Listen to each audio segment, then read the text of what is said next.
ومن يكسب إثما فإنما يكسبه على نفسه وكان الله عليما حكيما ومن يكسب خطيئة أو إثما ثم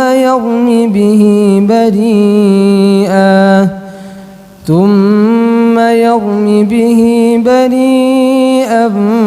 فقد احتمل بهتانا وإثما مبينا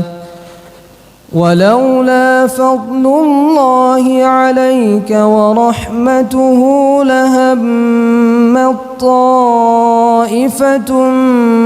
منهم أن يضلوك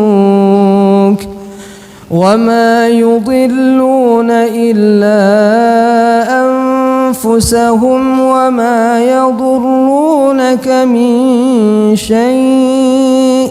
وأنزل الله عليك الكتاب والحكمة وعلمك ما لم تكن تعلم